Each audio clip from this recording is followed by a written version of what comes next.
Bonjour. Bonjour. Bonsoir. Aujourd'hui, nous recevons à nouveau Denis Agré. Tout à fait. Voilà, soyez le bienvenu. Nous vous recevons dans le cadre des entretiens de la Glorieuse depuis 5 ans, publiés tous les mardis. Donc, Denis Agré, vous êtes médecin généraliste en urgence. Voilà, Et santé publique. Voilà, nous avons reçu le 10 novembre 2001, il y a 2 ans. Donc la vidéo a été censurée sur YouTube. Par contre, elle est toujours diffusée sur Facebook.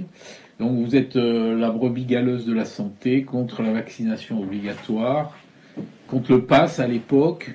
Donc vous étiez aussi dans l'œil du cyclone judiciaire. Voilà. Et vous êtes au chômage depuis janvier 2021. Donc on va parler de votre réintégration, de la liberté d'informer et des problèmes dans la médecine. Et puis si vous voulez parler d'autre chose, vous me le direz. On parlera des solutions dans la médecine. Voilà. Donc vous avez 47 ans, vous êtes originaire de Montpellier. Voilà, et vous avez... Qu'est-ce qu'on peut dire de plus pour vous présenter ? Mais que j'aime bien l'institution médicale et que je pense qu'il faut qu'on sorte de cette espèce de conflit entre autres médiatique depuis 2 ans et qu'on redonne un peu de vertu à la médecine et que les gens puissent retrouver de la confiance dans le corps médical parce qu'il y a une quantité de gens aussi qui n'ont plus confiance dans ça. Il y a une vidéo qui est sortie hier d'une interview d'une jeune de 26 ans qui est passée sur France 5 où elle dit qu'elle n'a plus confiance. Donc ça c'est un problème fondamental pour la médecine, c'est-à-dire que l'entretien médecin-patient il repose sur la confiance. Quand il n'y en a plus, c'est compliqué de soigner les gens. Voilà, donc avant de passer aux questions, voilà, la une du 1053 de la Glorieuse. Donc on revient sur l'actualité de la semaine dernière, qui n'a pas échappé à grand monde. La métropole signe un gros chèque pour le cabinet privé Ernst & Young, qui va faire le travail d'Alex Larue. Et donc Alex Larue, c'était celui que Michael Delafosse avait nommé pour faire une espèce d'agence économique pour Montpellier. Et en fait, c'est pas lui qui va le faire, c'est via son cabinet. Ah oui.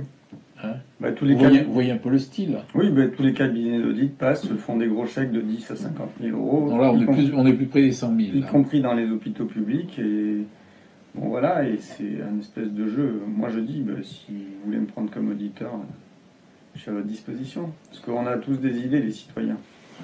Voilà, alors on revient aussi sur le départ de l'ancien préfet, dans un article qui s'appelle Le fiasco de Delafosse. Voilà, terrasse unique sur la Comédie et sur l'esplanade, autoritarisme municipal et un déjeuner à l'Arbre Blanc qui dérape entre le maire et Rico, le maire d'un village qui s'appelle Pérol. Et puis on revient aussi sur Henri Colpi dans la période Ils sont d'ici, dans la période des personnalités anciennes qui ont fait un peu le territoire. Henri Colpi, un cinéaste sétois injustement oublié. Donc, Denis, on va commencer par l'actualité. Donc, ce week-end, il y a eu cet attentat terroriste en Israël. Si vous avez un mot là-dessus. Il y avait la manifestation à 18h en fait, sur la place de la Comédie. Moi, je trouve assez intéressant sémantiquement de reparler de la sémantique de guerre, c'est-à-dire que depuis mars 2020, on nous a déclaré la guerre à la télé par un président. L'attentat terroriste, c'est peut-être des millions de gens qu'on a injectés avec des trucs qui n'étaient pas si anodins que ça et qui peuvent se révéler comme étant des petites bombes. Oui, non, on va revenir après. Voilà, on va y revenir. Et après, sur ce qui se passe en Israël, c'est comme en Ukraine, c'est comme dans tant de pays où il y a de la guerre armée. C'est catastrophique, c'est triste.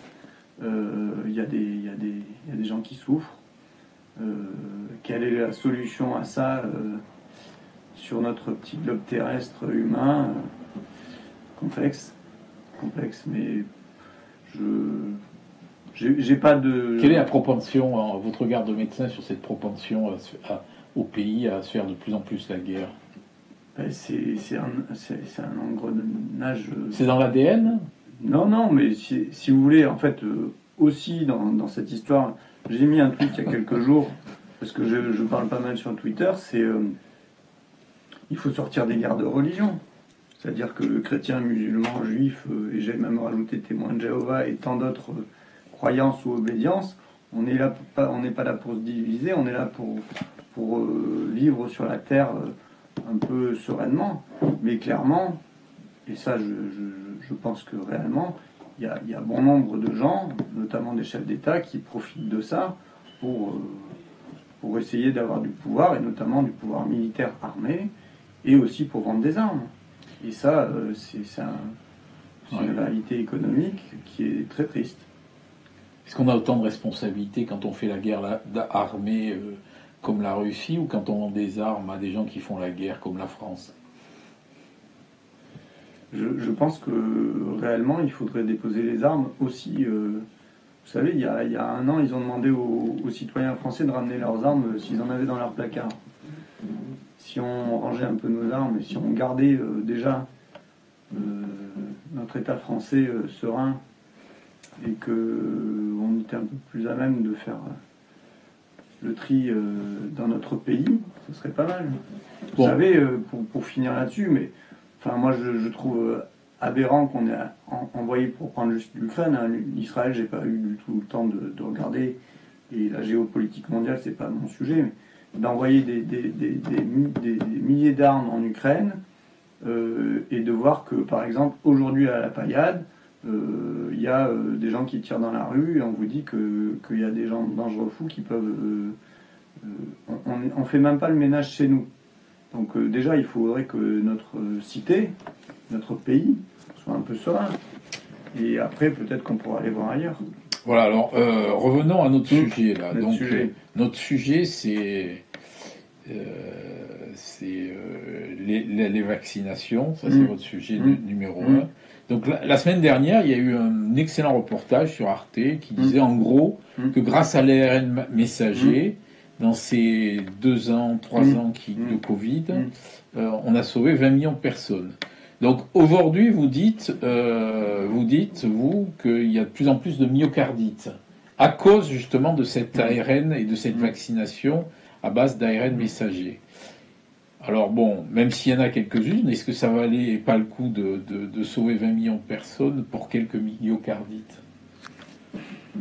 Si vous voulez, tout ça c'est de la sémantique médiatique.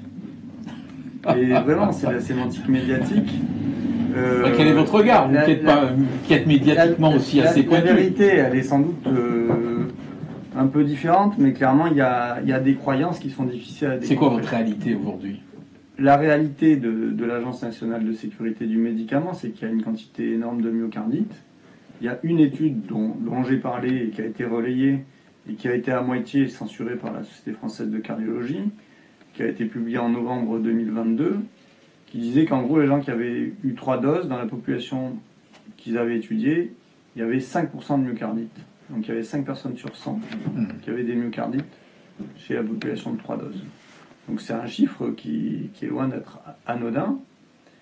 Et quand on fait le ratio que j'ai publié sur mon site internet, sans doute il y a presque en France, le chiffre il est au moins 1 million de gens qui auraient des myocardites sous-jacentes. D'accord.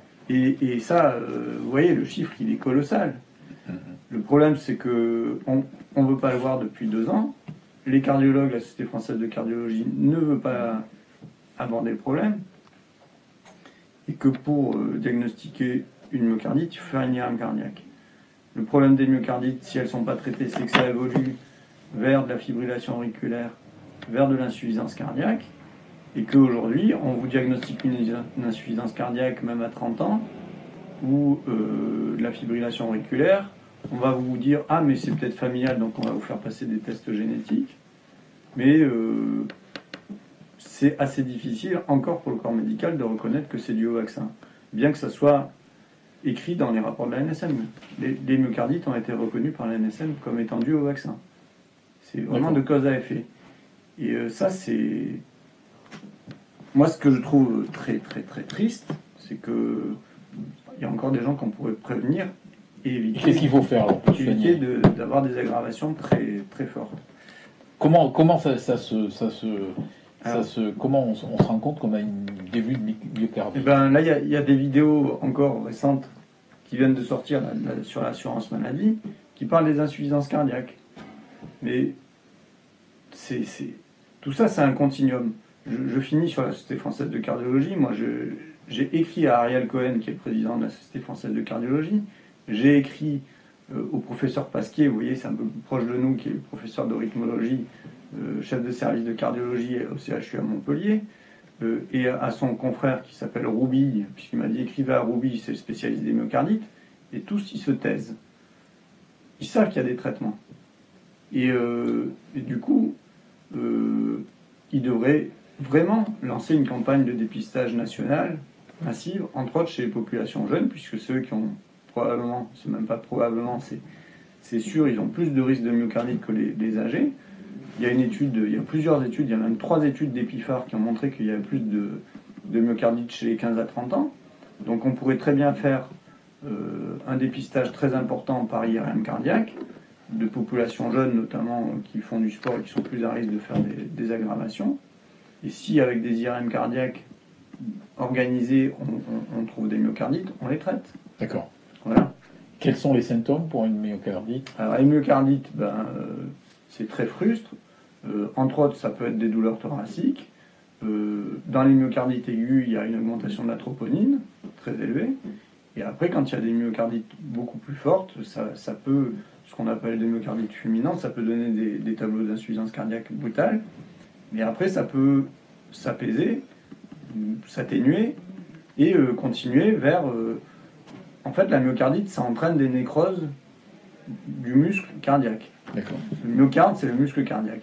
Donc il y a des nécroses des cellules musculaires, et aussi ça entraîne, ça abîme les circuits électriques, on va dire. Et donc ça donne des troubles du rythme cardiaque, notamment de la fibrillation auriculaire. La fibrillation auriculaire, vous avez votre cœur qui bat à 100, 120 par minute, et donc en fait vous avez une contraction inefficace, et en plus vous avez des caillots qui peuvent se former dans les cavités cardiaques. Et ça peut être aussi responsable d'embolie. D'accord. Donc il y a plein de choses à dépister. Donc revenons à vous là. Donc vous avez été condamné à 6 mois de prison avec sursis pour menace de mort envers l'ARS en 2021. Vous avez été jugé. Jugement nul et non avenu, c'est qu'en juin 2022, on a fait appel de la décision avec mon avocat. On attend toujours la convocation pour l'appel. Il n'y a pas eu d'appel. Il n'y a pas eu d'appel. On n'a pas encore été convoqué. Donc depuis juin 2021. Donc juin 2022, il y a eu le jugement pour ces fameux 6 mois, et le rendu a été donné en septembre 2022. Le problème, c'est qu'en juin 2022, j'ai été convoqué au tribunal pour une affaire qui n'a rien à voir avec l'ARS. C'était la publication d'un certificat de vaccination d'une jeune fille qui s'appelle Mélanie Massip, qui est décédée avec Pfizer.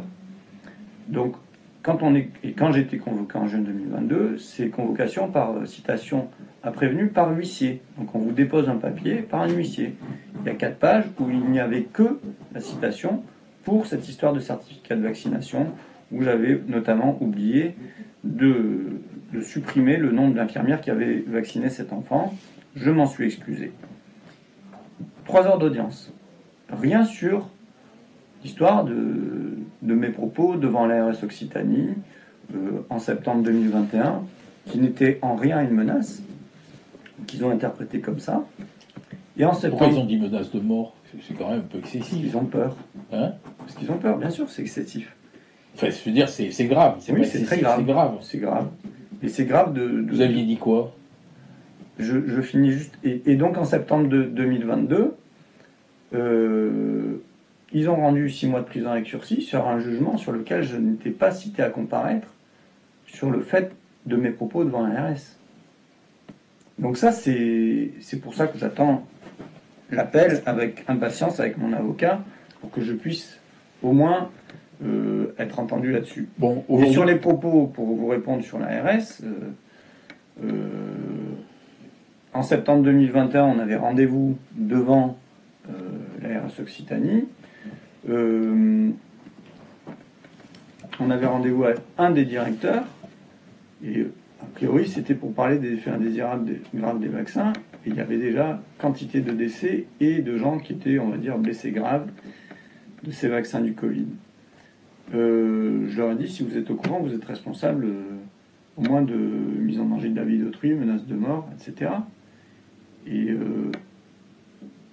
ça leur fait peur. Je ne vais pas reprendre tous les propos, il y a encore les vidéos sur Internet.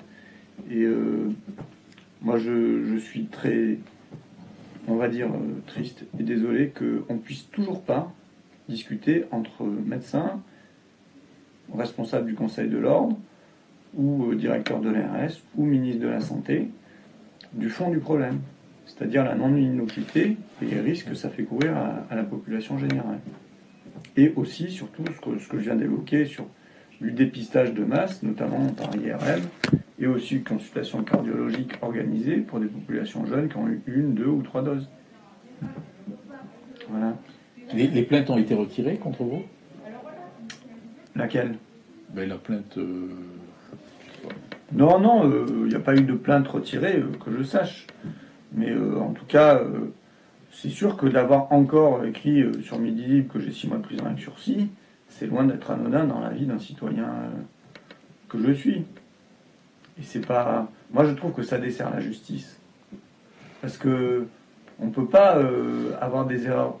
C'est réellement... Si on peut être gentil, et pour moi, c'est une erreur manifeste d'un rendu judiciaire qui est déraisonnable. Est-ce que vous considérez comme un lanceur d'alerte? Ben oui. Alors l'histoire du lanceur d'alerte, a priori la loi nous protège, mais on a fait un dossier, 50 pages avec mon avocat, et on nous a répondu un petit mail en nous disant que ça répondait pas aux critères de lanceur d'alerte. Et lanceur d'alerte, c'est quoi? C'est dire il y a un risque, regardez la population. Moi, je me suis vraiment... c'est comme... si vous prenez une espèce animale, ils ont des cris d'alerte. Quand il y a un danger, ils alertent. Ben, nous, on a fait pareil. Et on a été beaucoup, entre autres de médecins, à dire attention, il y a des risques. Ce qui est bizarre, c'est que cette alerte, on a l'impression que les médias, et vous me permettez de m'exprimer, mais les médias et les instances du gouvernement l'entendent pas. Non, mais enfin, il y a deux sortes de médias. Il y a les médias mainstream et puis il y a les médias qui laissent une certaine liberté aux autres. Merci. Donc, est-ce qu'on peut dire que la remise en cause des autorités institutionnelles par les anti-vax, les gilets jaunes depuis quelques années, est-ce selon vous une analyse plutôt juste ou Moi, je me suis intéressé un peu plus à la politique en 2020. J'ai suivi les élections municipales à Montpellier. En 2021, je me suis présenté au départemental et au régional avec Jean Lassalle, que j'avais averti à l'époque des effets indésirables graves des vaccins. Et vous étiez sur sa liste? Vous étiez sur sa liste. Ouais. D'accord. Pour les régionales en 2021, mais je m'en suis sorti quand j'ai eu son attaché parlementaire en mai 2021, qui m'a rappelé en me disant ce que vous dites, monsieur Agré, c'est complotiste voire dangereux. Je dis ben non, madame, c'est les chiffres de la NSM. Et là, on a eu quelques explications avec monsieur Lassalle, mais moi j'avais passé une demi-heure avec son épouse au téléphone un matin pour lui parler de tout ça. Mais bon, indépendamment de ce cas personnel, moi j'ai écrit aux 577 députés, tentez plus pour les alerter de ça. Vous voyez, si on prend, ça fait bientôt 3 ans qu'on a les données sur la NSM, 2 ans et demi, qu'il y a des risques avérés.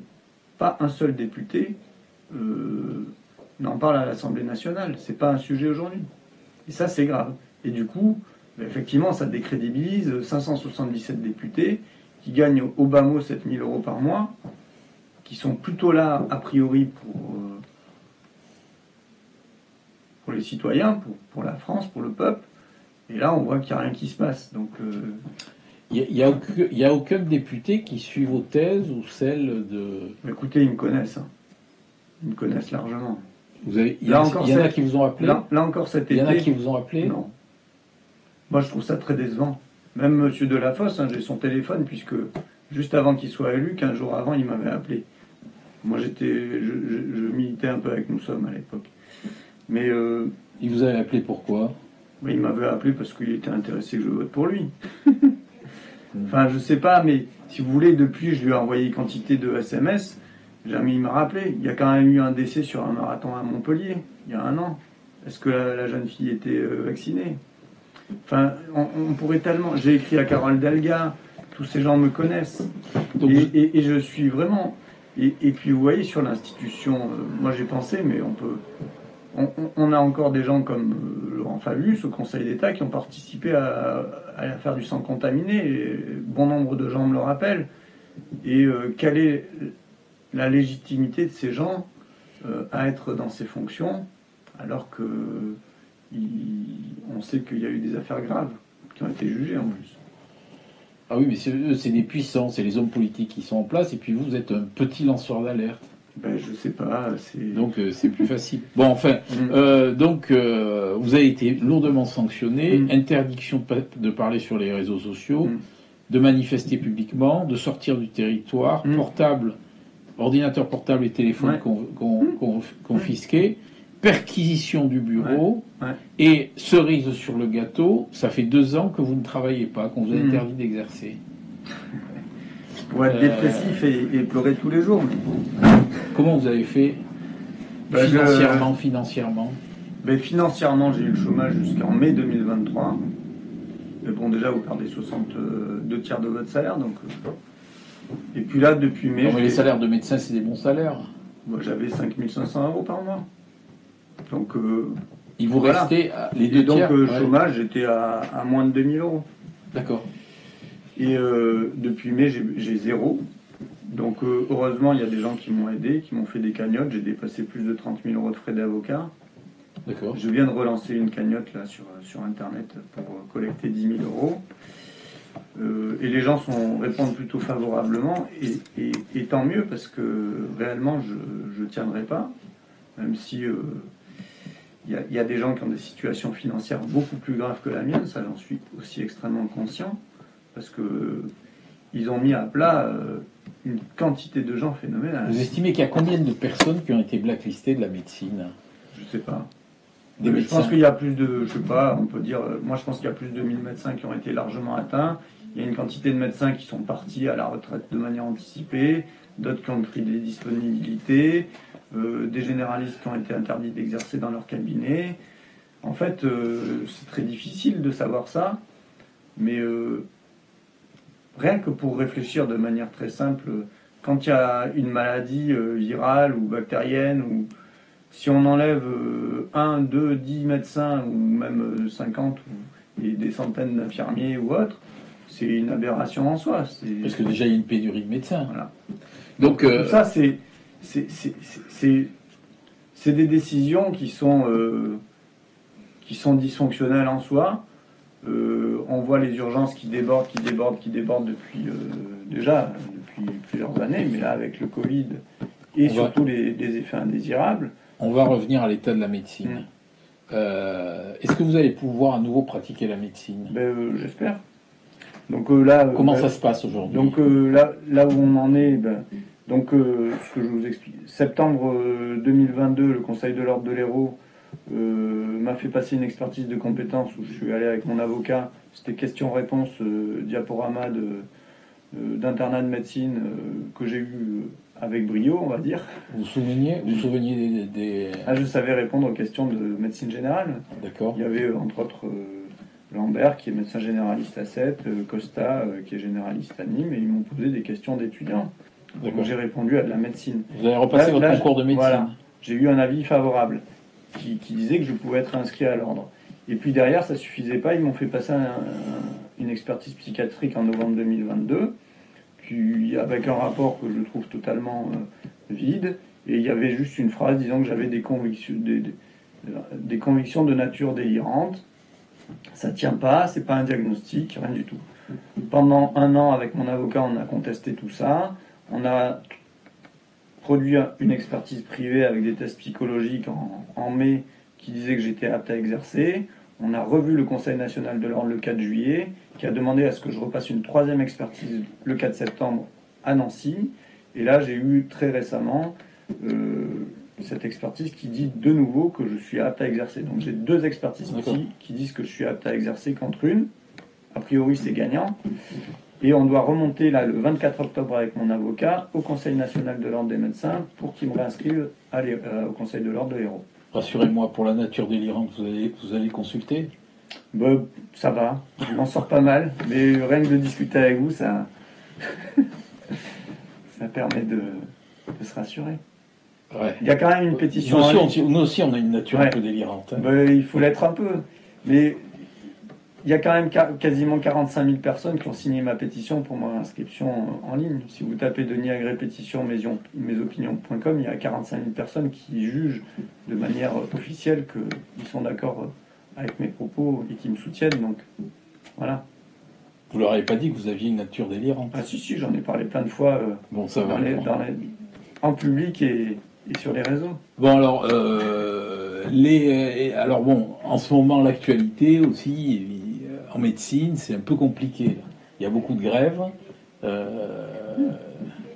oui. Donc il se dit que dans l'hôpital depuis 20 ans on a fermé 100 000 lits.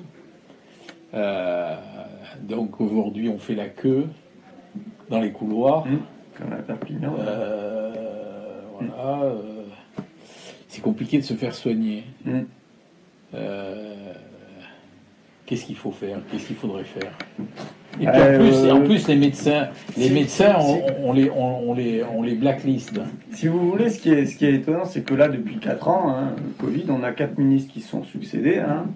Véran, Bourguignon, Brown et là, Rousseau. Et il n'y a rien qui s'améliore. La mortalité en France continue d'être très élevée. Alors qu'a priori le Covid est plus trop actif. La mortalité de quoi? Nationale, du chiffre de l'INSEE. Il est important. En fait, la mortalité en 2022, il y avait une augmentation par rapport à 2019 de plus 10%, de 60 000 décès, donc c'est colossal. Et là, on n'est même pas à la fin de 2023, on est à plus 10 000 décès, déjà, par rapport à 2019. Ça se calme alors. Ouais, mais enfin, quand il y a eu beaucoup de décès, le problème c'est qu'on n'a pas la répartition des décès par classe d'âge. S'il y a eu beaucoup de décès chez les gens jeunes, ça pose vraiment problème dans une population active. Donc après, comment sortir de tout ça? Mais je sais pas, moi j'attends vraiment qu'on puisse discuter avec les instances gouvernementales. J'ai déposé une lettre à l'Élysée fin janvier, signée par une centaine de médecins et de pharmaciens pour demander l'arrêt des vaccins du Covid et qu'on soit reçu par notre cher président. J'attends. Je ne sais pas quelle est la porte de sortie, mais comme on dit, la balle elle est dans leur camp. Vous lâchez rien?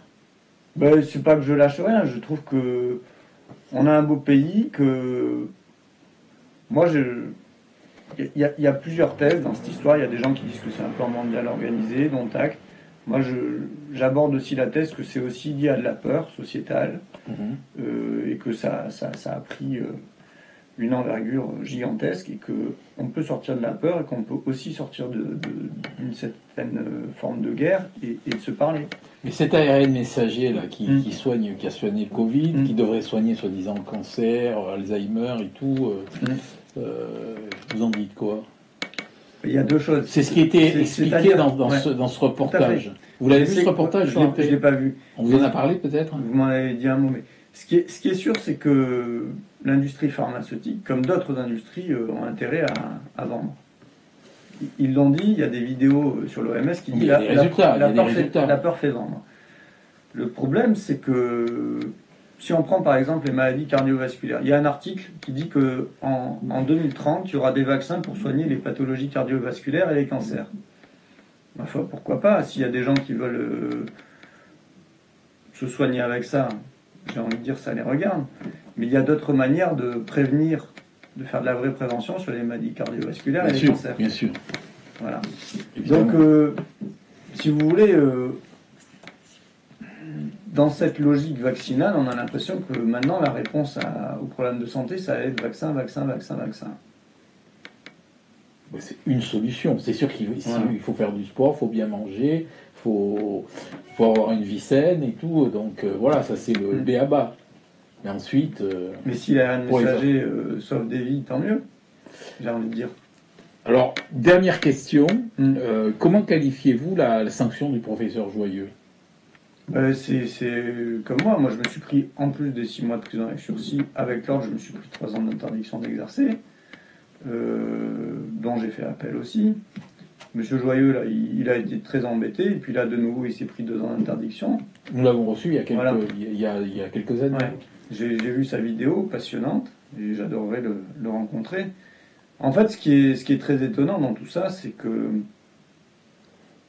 comme on est un peu lanceur d'alerte, lui comme moi, comme d'autres, et qu'on dit, ben regardez, en fait, le propos, c'est de s'apercevoir que les vaccins du Covid, mais ARN messager, mais aussi les vaccins dans leur grande globalité, n'ont pas d'innocuité. C'est-à-dire qu'il y a des risques à se faire vacciner, y compris les vaccins pédiatriques. Et c'est ce que je vous ai dit l'autre jour, c'est là, début septembre, l'Agence nationale du médicament a classé la quasi-totalité des vaccins pédiatriques sur ce qu'ils appellent la liste 1 des substances vénéneuses. Et quand on va lire sur le code de santé publique, on s'aperçoit qu'il y a écrit que c'est très toxique, mutagène, cancérogène, ou toxique pour la reproduction. Alors, ils le sont sans doute pas tous, et la problématique c'est, est-ce qu'il y a une innocuité totale, c'est-à-dire est-ce que ces vaccins ont 0 risque, et s'il y a un risque, qu'on le quantifie, et qu'on l'explique aux gens. Et qu'on puisse se dire aux gens, ben, je vous donne juste un exemple, on revient à l'histoire des myocardites. Il y a une vidéo avec Rouby, c'est 2 cardiologues, Rouby et Kernes. Vous tapez myocardite, Kernes et Rouby dans YouTube, et ils expliquent sur une conférence de la Société française de cardiologie en 2022 qu'il y a toujours eu des myocardites avec les vaccins du DTP, diphtérie, tétanos, polio. Comme si c'était une chose évidente pour tout le monde. Moi, on ne me l'a jamais enseigné. D'accord. Donc, si on fait courir des risques aux enfants, qu'on puisse le dire aussi aux parents. Très bien, mais écoutez, je vous remercie. Vous voulez rajouter peut-être quelque chose? Juste, la question, c'est est-ce qu'il faut maintenir une obligation vaccinale chez les enfants pour les scolariser, par exemple? Ou est-ce qu'on peut laisser le libre choix aux parents de faire vacciner ou pas leurs enfants? Voilà. On va rester sur cette question. Je vous souhaite une bonne soirée. Merci beaucoup. Merci.